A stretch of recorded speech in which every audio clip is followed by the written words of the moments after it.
안녕하십니까? 현대 영성과 신학의 이제 아홉 번째 시간을 강의하는 김상백 교수입니다. 여러분, 오늘은 이제 제 4장 현대 사회와 영성에 대해서 좀 생각해 보려고 합니다. 기독교 영성은 뭐 우리가 신비성도 있고 또 뭐 우리가 일상성도 있고 또 우리 수덕적 요소도 있고 신비적 요소도 있는데 우리가 자칫 잘못하면 기독교 영성이 뭐 현재의 세상에서 벗어나서 뭐 산속이나 광야를 헤매는 이런 좀 수덕적이고 신비적인 것만 자꾸 생각을 할 수 있습니다. 그러나 기독교 영성은 본질적으로 물론 신비함도 있지만은 일상성과 역사성이 있다는 것을 우리가 잊어서는 안 됩니다. 다시 말해서 초월적 존재인 하나님과의 신비적 만남과 그 체험을 통해서 자기 인생에 대해서 또 하나님의 종으로서 사명과 또 삶의 목표를 깨닫고 난 다음에 우리의 일상과 세상 속에서 우리의 그 하나님의 뜻을 이루는 그런 우리의 영성을 드러내야 될 필요가 있는 거죠.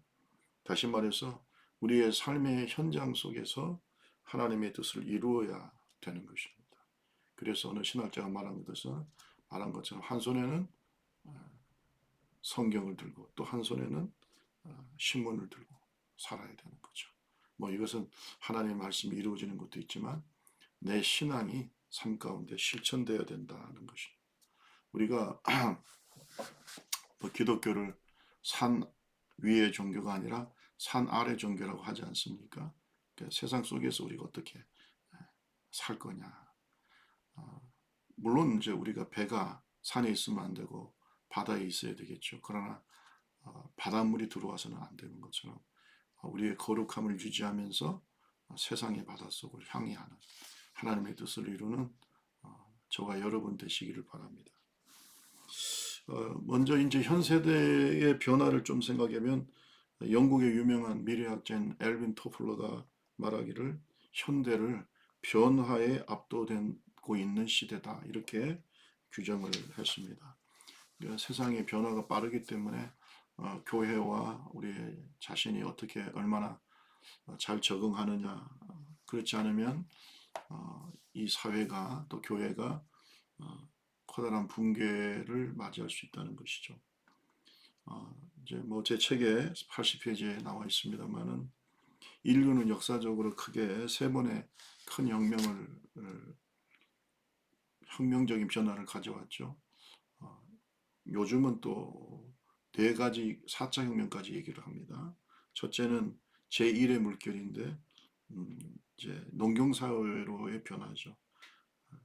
다시 말해서 채집하며 살던 인간이 모여서 농업을 지으면서 농업을 하면서 살면서 이제 농업혁명이 일어나게 되죠. 그래서 자급자족을 하게 되면서 이제 도시도 조금씩 형성이 되고 그렇게 되는 거죠.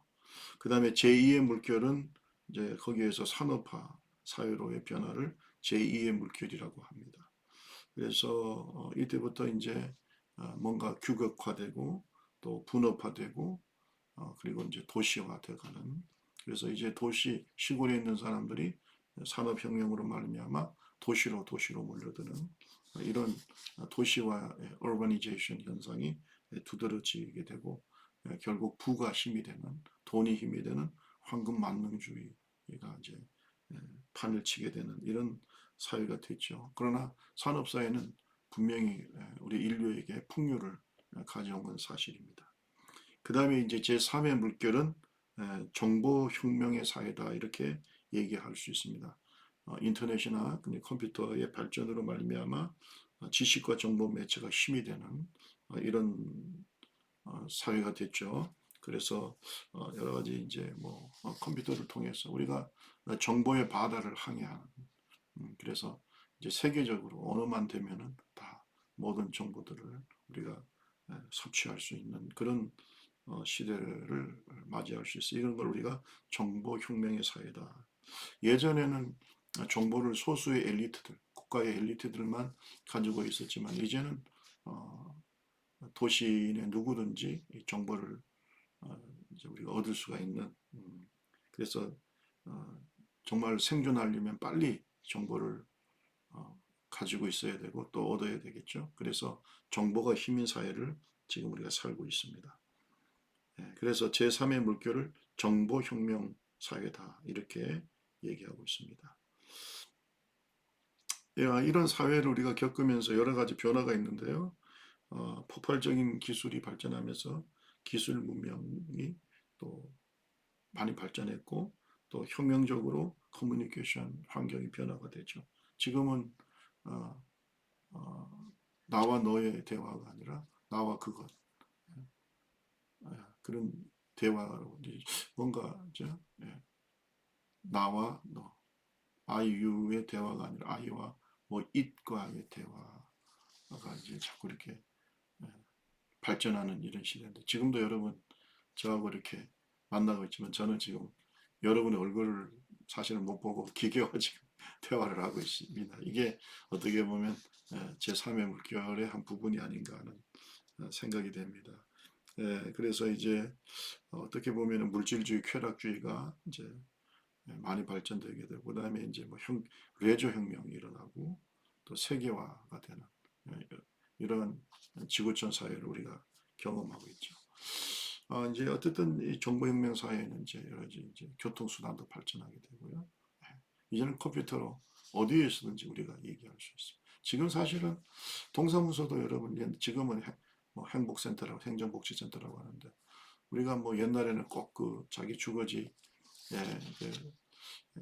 동사무소에서 가서 우리가 여러 가지 뭐 주민등록 등본초 떼고 그랬는데 지금은 예, 우리나라 어디든지 다 인터넷에 연결되어 있기 때문에 예, 또 인감증명까지도 다 될 수 있잖아요. 이렇게 이제 정보가 혁명적으로 바뀌어 있는 발전한 사회를 우리가 살고 있습니다. 이렇게 급속한 정보통신의 발전과 함께 혁명적 변화가 일어나다 보니까 그 변화의 속도를 따라가기가 사실 쉽지 않고 또 밝은 명이 있으면 어두운 또 암이 있는 거 아니겠어요? 그래서 이제 이런 좀 정보사회의 명암을 우리가 좀 생각할 필요가 있는데 첫째는 종교적 도덕적 가치의 변화가 일어나고 있습니다. 가장 두드러진 가치의 변화라고 하면 노동도 생산성이 이런 중요하게 여겨지던 전통적 가치가 향락 소비 지향의 가치관으로 바뀌고 있어요. 옛날에는 이제 뭐 근검 전략하는 것이 덕목 미덕으로 생각했는데 지금은 어떻게 보면 소비 지향적 이런 시대가 지금 되고 있죠. 지금 옛날에는 우리가 뭐 이제 통장 뭐 이런 거 잘뭐 적금 통장이나 뭐 이런 거 하나씩 갖고 있으면 열심히 일해서 돈을 모으는 걸 지혜라고 생각하는데 요즘은요 주식이라든지 뭐 비트코인이라든지 이런 데 투자를 또 잘하는 것을 지혜라고 생각해요. 그래서 어린 애들부터 뭐 주식을 가르친다고 얘기하고 있잖아요. 이렇게 많은 이제 경제 관념도 변화가 되고 있고요. 그 다음에 도덕적 상대주의가 확산되고 있어요. 내가 오르면 옳은 것이고 다른 사람이 나를 어떻게 생각하는가 이런 거 별로 이제 신경을 안 쓰죠. 그러다 보니까 동성애라든지 낙태라든지 혼전 성관계, 이혼이라든지 이러한 과거에는 사회적으로 용납하지 않았던 이런 일들이 지금은 아주 공공연하게 펼쳐지고 있고 그러다 보니까 이제 좀 불안해지니까요. 정신병이라든지 알코올 중독이라든지 자살, 매춘, 약물 중독, 청소년 범죄, 가정 해체 현상 등이 많이 지금 나타나고 있어요. 이런 건 어떻게 보면 포스트 모더니즘의 영향이라고 볼 수 있죠. 포스트 모더니즘은 우리가 이제 1차 세계대전, 2차 세계대전 지나면서 모더니즘에 대한 반성이 일어나는 게 이제 후기 산업사회 포스트 모더니즘이라고 볼 수 있는데 이질성, 다양성, 전통관념의 해체주의, 상대주의 옛날에 절대적으로 믿었던 것, 뭐 신앙이라든지 어떤 도덕관념이라든지 이런 것들에 대해서 상대주의가 되고요. 그다음에 불확실성의 증대라든지 다원주의, 신비주의, 쾌락주의, 실용주의, 허무주의 주관주의 이런 것들이 포스트 모더니즘의 특징이 되어 있습니다. 자, 그리고 어쨌든 뭐 이렇게 이제 제3의 물결이 일어나면서 종교적 도덕적 가치의 변화가 일어나고 있습니다. 지금은 우리가 이제 제4의 물결이라고 해요. 지금까지 제3의 물결은 정보 혁명이라고 하면 제4의 물결인데 이건 4차 산업혁명이 일어나면서 2016년 스위스 다보스 포럼에서 경제 포럼에서 이 말이 대두가 됐어요. 그래서 지금은 제3의 물결이 아니라 이제는 제4의 물결, 4차 산업혁명 속에 있다라고 얘기하고 있어요. 4차 산업혁명의 특징이라고 하면 바이오 산업이 발전하고 있고 뭐 3D 프린터를 통해서 옛날에는 오래 걸렸던 이러한 뭐 부품이라든지 중요한 부품이나 이런 것들이 빨리빨리 만들어 지금 우리나라 항공산업이나 또 여러 가지 첨단 산업에 3D 프린터가 많이 이용되고 있죠. 그 다음에 로봇이라든지 인공지능, 스마트폰 이런 것들로 인해서 이제 생산성이 증대되고 또 편리한 삶 또 확대되고 있는데 반대로 우려가 되는 거 있죠. 인공지능의 윤리 문제라든지 또 인간의 존엄성의 어떤 문제라든지 이런 것들이 지금 또 막 어떨 때는 이제 여러 가지 이제 취업의 문제까지도 이제 발생하고 고용의 문제도 많이 발생하고 있습니다. 그래서 이렇게 이제 이런 시대의 변화를 우리가 생각해 보면서 종교적 도덕적 가치의 변화가 지금 일어나고 있고요. 그 다음에 제도적 종교에 대한 또 회의와 비판이 일어나고 있어요. 앞에서 얘기했듯이 옛날에는 절대적인 권위 또 절대적인 어떤 진리로 또 절대적인 가치로 생각했던 것에 대한 깊은 회의가 지금 느껴지고 있고요. 그러다 보니까 제도적 종교를 불신하는 경향이 있고요. 그리고 중요한 것은 절대적 도덕 규범을 이제는 생각하지 않고 상대주의, 예, 상대적 규범 이런 것에 대해서 생각하고 절대적인 종교, 뭐 우리의 신앙에 대해서 답답함을 느끼는 이런 시대가 됐어요. 그러다 보니까 자기 사랑, 셀프 러브, 자기 관심, 셀프 인터레스트가 중요한 이런 시대가 됐다는 것입니다. 참 신앙적으로 교회적으로는 굉장히 어려운 시대가 뭐 우리가 뭐 교회가 꼭 잘못해서 그렇다는 것보다는 포스트 모더니즘이나 오늘 제4차 산업혁명을 겪어가면서 우리 한국 사회나 세계가 변하고 있기 때문에 그 변화의 속도를 교회가 따라가기가 사실 쉽지는 않고 그러다 보니까 우리 청중들이 변하고 교회 쉽게 말하면 우리 목회의 대상들이 바뀌잖아요. 생각이나 사고가. 그러다 보니까 교회들이 힘들어하는 이런 상황이 되어 있습니다. 오늘 젊은이들 있잖아요. 뭐 알파 세대까지 지금 갔다고 하는데 이런 젊은이들의 사고가 예전과는 전혀 다 많이 다르죠. 그래서 사실은 선교 개념으로 접근해야 된다라는 말까지 하고 있습니다.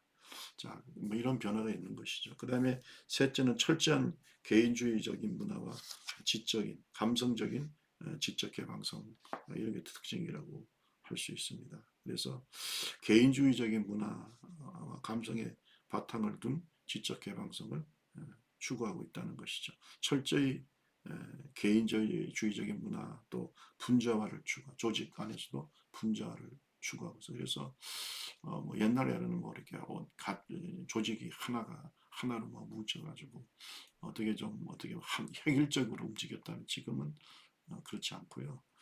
그 다음에 이제 우리가 식사할 때도 보면 옛날에는 뭐 같이 앉아서 식사하는데 요즘은 혼밥이라든지 그죠? 뭐 혼술이나 뭐 이렇게 개인적으로 이렇게 자기를 즐기는 이런 개인주의적인 문화가 대단히 발전해 가고 있습니다. 옛날에는 수직적인 조직 문화였는데 지금은 개방적인 조직 문화, 또 수평적 조직 문화 이런 기업 안에서도 문화가 발전되고 있고 변화되고 있기 때문에 교회에서도 우리가 참 이런 어려움이 사실 있는 거죠. 교회 옛날에 전통적으로 뭐, 목사님 또 부목사님 또 전도사님 또 이렇게 우리가 어떤 위계 질서를 강조했다면 지금은 좀 더 우리가 수평적인 그래서 사실은 예수님의 섬김의 리더십이나 그런 주님의 영성을 닮아가는 것이 어떻게 보면 또 앞서갈 수 있다라고 하는 생각을 갖습니다. 자, 그 다음에 네 번째는 신비한 개인적 경험을 추구하는 시대라는 것이죠. 우리가 지금 디지털 시대나 4차 산업혁명의 시대라고 해서 우리가 뭐 사람들은 종교적인 것에 또 신비한 것에 관심이 없고 뭐 이성적이다 뭐 이렇게 생각할 수 있는데 사실은 또 초월적인 신비한 경험을 추구하는 그런 시대라고 하는 것을 이가 잊지 말아야 되겠죠. 사이버 공간 안에서 인간의 한계를 경험한 오늘날 젊은 세대들 특히 4차 산업혁명 이후에 사람들은 시간과 공간을 넘어서는 그러한 경험들을 하고 싶어 하죠. 이것이 어떻게 보면 4차원의 세계를 동경하는 모습으로 나타나고 있는데 제일 우리가 대표적인 게 메타버스죠. 메타버스. 그래서 3D의 가상 세계 속에서 여러 가지 아바타를 이용해 가지고 가상 세계와 현실 세계를 오고 가는 영화에도 그런 이제 메타버스들이 나오지 않습니까?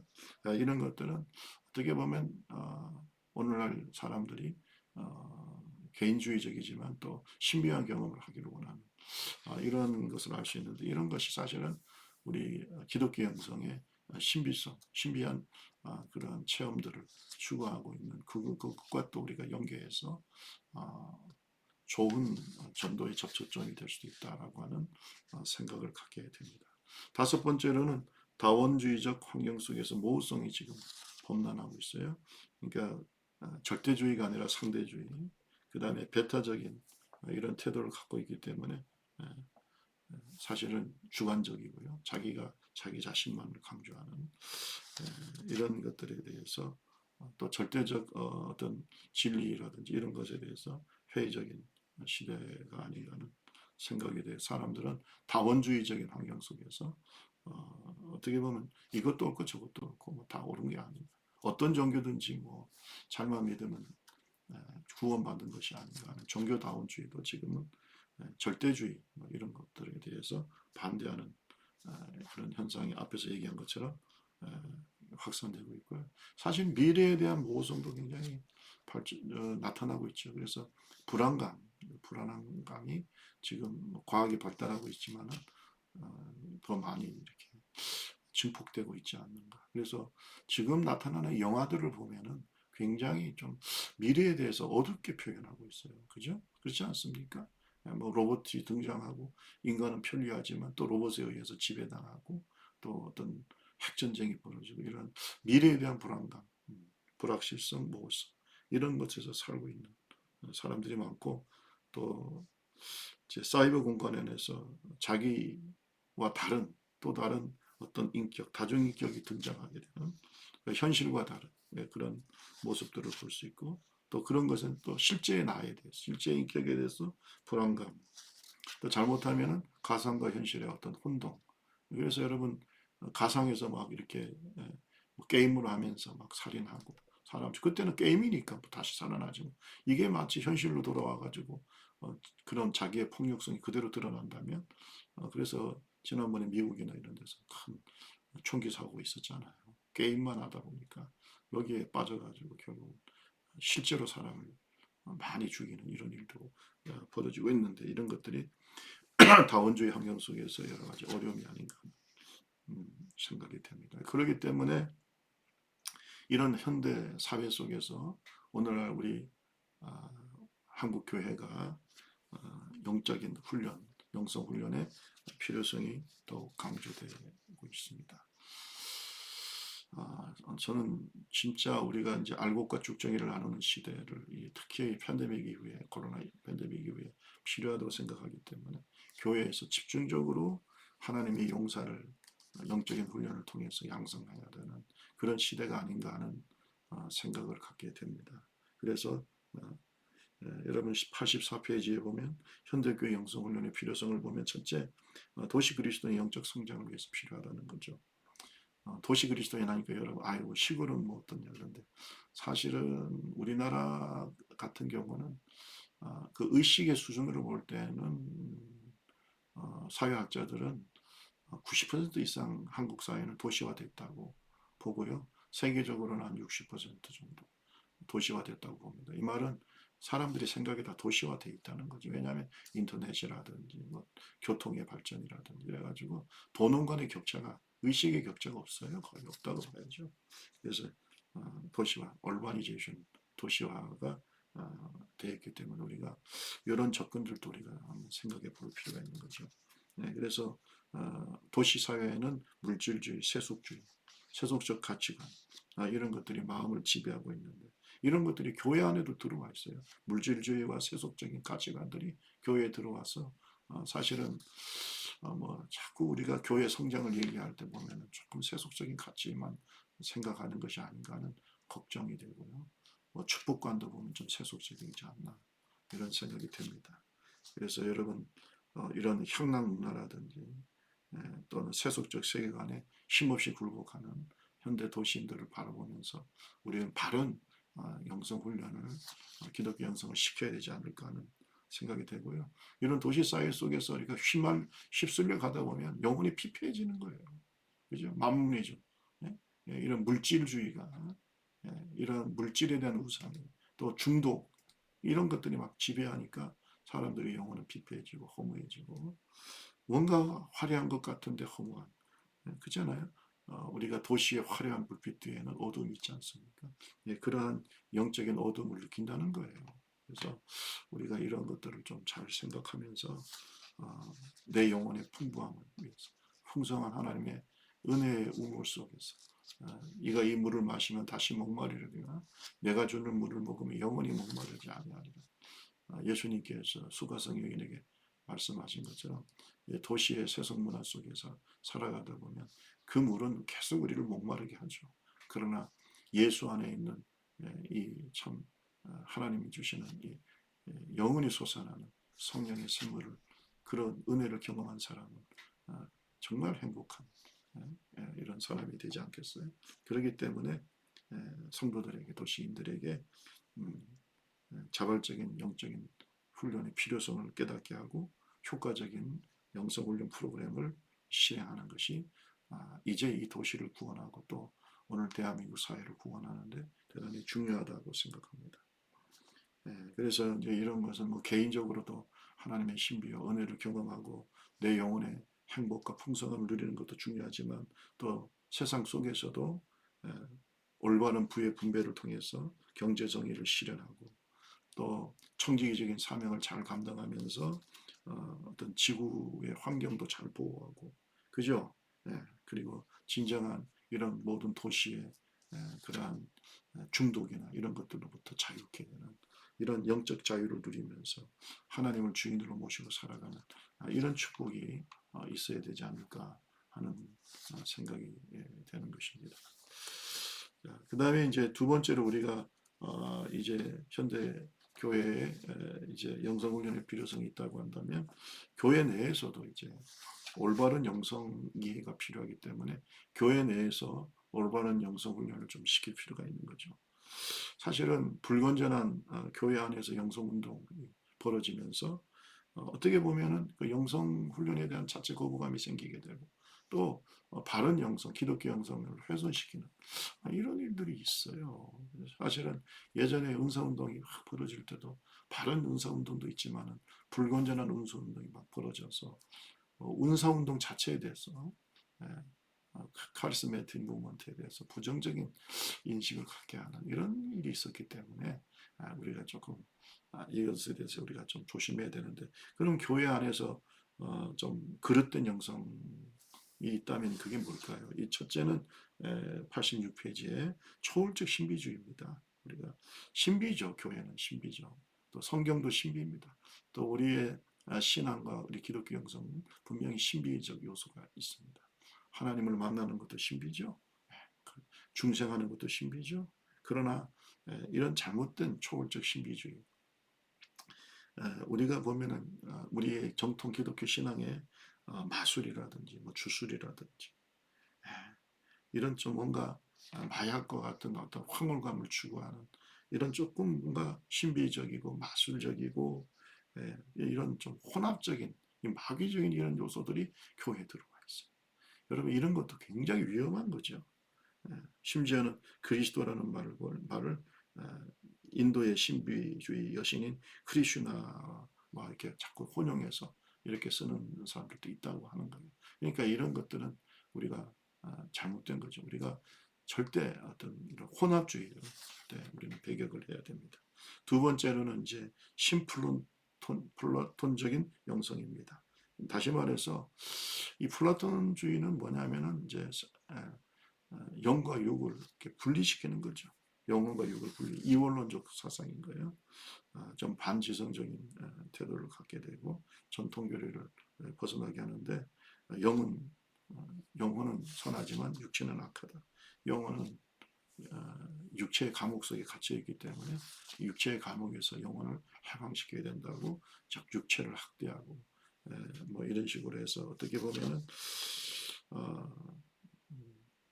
이 땅에서의 나의 경건한 삶, 내 육체를 소중하게 여기면서 건강을 지키면서 이 땅에서 거룩한 삶을 살아가야 되는 이 땅에서의 삶은 무시하고 그냥 하늘의 뭐 영혼의 가치, 하늘의 어떤 축복 뭐 이런 것들만 자꾸 강조하는 이런 것도 우리가 위험하지 않나 하는 생각이 돼요. 이것이 나중에는 엄격한 율법주의로 빠지게 되고요. 그것도 잘못하면은 뭐좀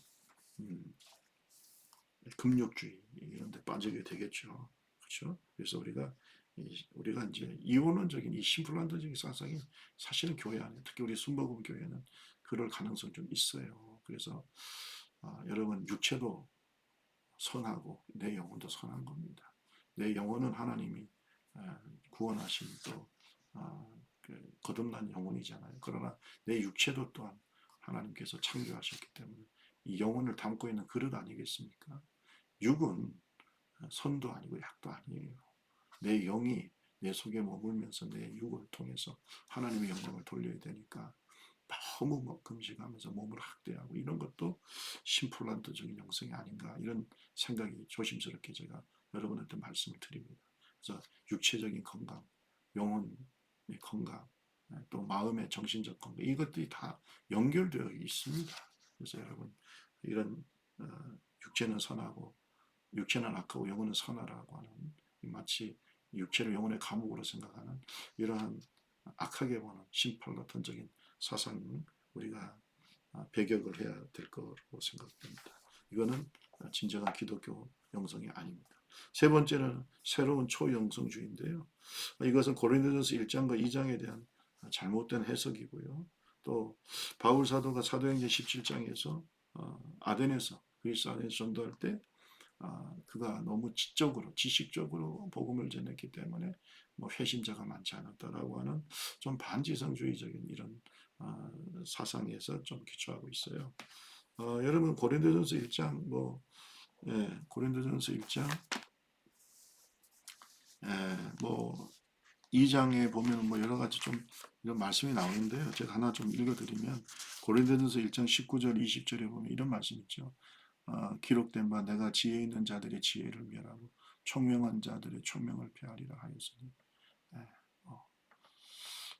지혜 있는 자가 어디 있느냐 선비가 어디 있느냐 이 세대의 변론가가 어디 있느냐 하나님께서 이 세상의 지혜를 미련하게 하신 것이 아니냐 이런 여러분 물론 이게 우리가 십자가의 도를 잘 이해하지 못하는 육에 속한 사람들에 대한 말씀이지만 물론 우리가 구원받는 것은 성령의 역사 물과 성령으로 거듭나죠. 하나님의 능력으로 하나님의 지혜로 우리가 십자가의 도를 알 수가 있죠. 그러나 그렇다고 해서 우리가 이런 것이 반지성주의로 가서는 안 되는 것입니다. 또 2장 고린도전서 2장 또 12절에서 13절에 보면 우리가 세상의 영을 받지 않냐고 오직 하나님께로부터 온 영을 받았으니 이는 우리로 하여금 하나님께서 우리에게 은혜로 주신 것들을 알게 하심이라.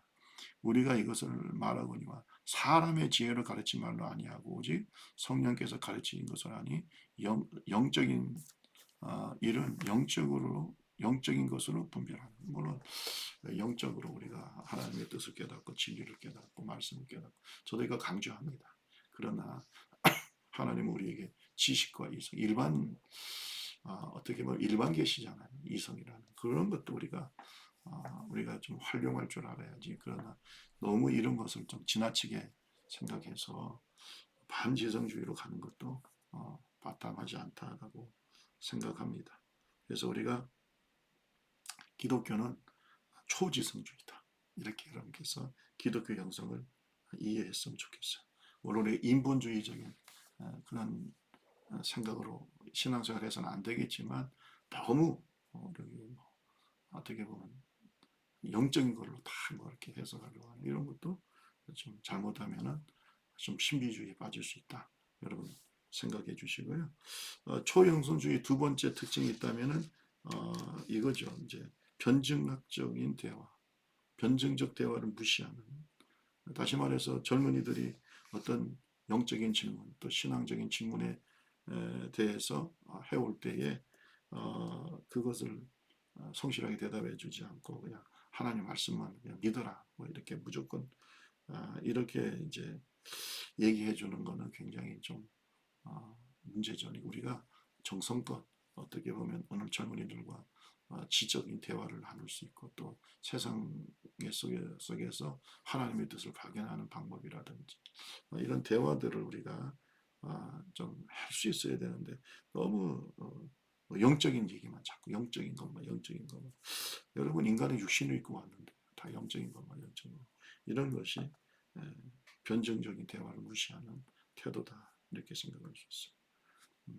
어떤 목사님이 뭐 예를 들어서 상담하는데 뭐 상담할 때 뭐 여러 가지 심리적인 문제라든지 마음의 문제를 얘기하는데 무조건 뭐 금식만 하고 기도만 하라. 이건 이제는 안 되죠.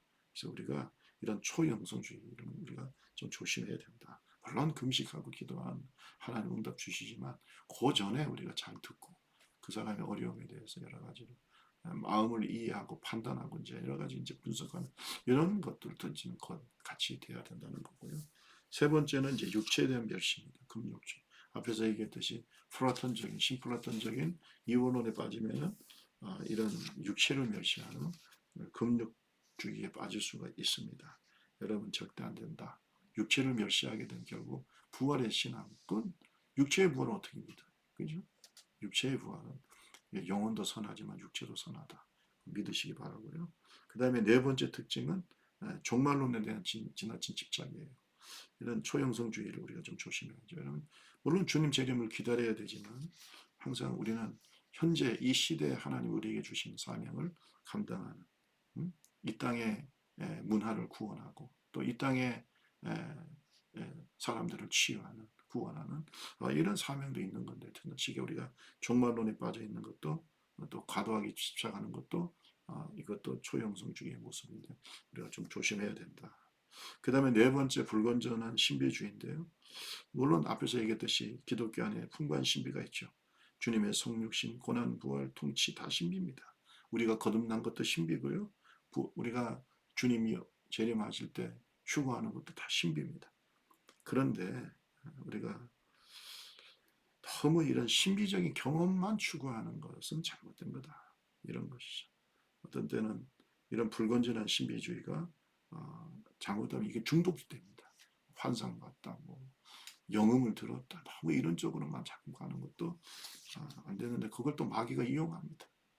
분별력도 없이 살다가 그러니까 우리가 이런 뭐 성경의 신비를 인정하고 또 어떤 하나님이 우리에게 음성 주실 수도 있고 환상도 보여줄 수 있고 근데 신중해야 돼요. 항상 말씀 중심이 돼야 되고 또 하나님이 주신 인간에게 주신 이성, 합리적인 생각과 판단도 중요한 거예요. 이런 것들 다 우리가 종합적으로 해나갈 줄 아는 종합적 사고를 할 수 있는 그러한 신학적인 하나님의 종들이 되기를 주님의 이름으로 축원하는 불건전한 신비주의에 빠지게 되면 또 이걸 자꾸 이제 우리가 추구하게 되면 정말로 하나님이 우리에게 주시는 풍부한 영성의 우물을 닫아버릴 수 있는 이런 우를 범하게 되는 거죠. 지난번에 옛날에 제가 말씀을 드렸듯이 지난번에 있었던 그런 카리스마틱 무브먼트죠. 이런 은사 운동도 결국은 잘못된 은사주의 때문에 결국은 지금은 사람들이 은사 운동에 대해서 부정적으로 생각하는 이런 일이 지금 벌어지고 있잖아요. 그러니까 이런 불건전한 신비주의 우리가 조심하고 너무 감정적인 신앙 아니죠. 우리의 신앙을 끌어 첫째는 팩트 사실이고 그 다음에 그 사실에 근거한 하나님의 말씀 그 다음에 감정이 따라가야 우리의 신앙이 바른 거 아니에요. 우리는 사실을 믿는 거죠. 부활도 사실이고 주님의 성육신도 사실이고 그 사실이 기록된 하나님의 말씀 믿는 것이고 그렇지 않습니까? 근데 뭐 감정에 빠져가지고 어떤 때는 막 하늘로 날랐다가 어떤 때는 지옥에 떨어졌다. 이 감정주의에 빠져서 사는 사람들은 믿을 수가 없습니다. 그래서 셰프는 이제 이런 얘기를 하죠. 여러분 이제 89페이지 보면 지나치게 외적인 표적을 요구하는 것, 또 신비한 체험만 강조하는 것, 이런 것들은 신앙적 우월주의에 빠질 가능성이 있다. 조심해야 된다는 것이고요. 다섯 번째는 이제 극단적 행동주의도 우리가 잘못된 기독교 영성의 모습이라는 겁니다. 여러분, 신비주의와 행동주의는 항상 기독교 영성에 서로 대립하기도 하고 서로 협력하기도 하고 평행선을 그려왔습니다. 우리가 행동해야죠. 우리가 은혜 받았으면 세상을 변화시키고 또 하나님께는 감동을 드리는 이런 신비주의와 행동주의에 같이 가야 되는데 잘못되면 극단적 행동주의에 빠지게 되면 여기에 잘못된 문제가 신앙적으로 큰 마이너스가 되는 건데요. 해리 나웨인이 극단적 행동주의 목회자들이 빠지는 세 가지 함정에 대해서 얘기했어요. 우리 주변에 보면은 뭐 사회를 변화시킨다고 해가지고 뭐 이렇게 데모도 하고 사회 운동하는 분들이 있잖아요. 뭐 그것도 하나의 영성의 흐름이라 볼 수 있지만은 기독교 영성의 색깔이죠. 그러나 조심해야 된다. 첫째는 뭐냐면 좌절, 실망, 포기 함정이 있다. 사회 참여하면서 열심히 일하는데 활동하는데 갑자기 이제 좀 빠른 어떤 이런 결과가 나오지 않으면 결국은 좌절하고 실망하고 포기한 이런 함정이 있고요. 두 번째는 권력의 함정이 있어요. 지금도 우리가 느끼잖아요. 사회운동하면서 사람들이 집중이 되고 사람들이 모이고 돈이 모이고 그러면 자기만 옳다고 생각하는 교만의 함정과 그 다음에 이 권력의 함정이 빠져요. 사람들의 마음을 컨트롤하려고 세를 과시하려고 하고 이런 사람을 조정하려고 하고 스스로 뭐좀 하나님처럼 감사와 찬사를 받으려고 하는 구세주가 되는 것처럼 이러한 교만의 함정과 권력의 함정 이런 것들이 사실 지금 우리 주변에 많이 보이지 않습니까? 그러니까 우리가 이 극단주의적인 행동주의에 대해서는 우리가 극단적 행동주의에 대해서 다시 한번 좀 생각해야 되고 반대로 소극적인 사회 성교도 우리가 극복해야 돼. 너무 개인 구원만 강조하고 이런 영성을 가지고 있다면 교회가 세상 속에서 빛과 소금이 되고 또 세상을 변화시키고 거룩하게 하게 해야 되는 정말 그런 교회 사명을 우리가 감당하지 못할 수 있어요. 저는 항상 생각합니다. 이 사회가 타락하면 우리의 신앙도 영향을 받고 교회도 영향을 받습니다. 예를 들어서 소돔성에 롯의 가족이 살았잖아요. 소돔이 여러분 동성애라든지 이런 신앙적으로나 뭐 도덕적으로나 성적으로 타락했을 때 롯의 자식들도 타락하잖아요. 롯의 가정도 결국은 아내는 소금 기둥이 되고 또 두 딸은 아버지하고 부적절한 그런 관계를 맺어서 결국은 구원의 역사에서 사라지는 이런 일이 있었잖아요. 그러니까 소돔이 타락했는데 롯의 가정이 온전할 수 있습니까? 여러분 대한민국 사회가 건강해야 우리 교회도 부흥하고 또 건강해지고 우리의 신앙의 거룩함도 지킬 수가 있습니다. 그래서 우리가 홈즈가 말한 것처럼 영성은 역사적 환경 속에서 그 실체가 주어지고 나아가 세상 안에서 창조적 행위를 통해서 자신을 드러낸다. 우리의 영성의 역사성 또 일상성 역사 속에서 일상적인 삶 속에서 나의 영성 나의 거룩한 나의 영적인 삶이 영성의 그 본질이 드러나게 된다는 거예요. 그것이 진정한 세상의 빛과 소금이 되는 그런 하나님의 사람인 줄로 믿습니다. 여러분 오늘은 이렇게 영성의 여러 가지 이제 현대 사회와의 관계를 좀 생각해 봤습니다. 날씨가 많이 찬데 이제는 차워지고 있죠. 여러분 건강하시고 이 사회 속에서 우리가 어떻게 거룩한 나의 영적인 삶을 살아갈 것인가.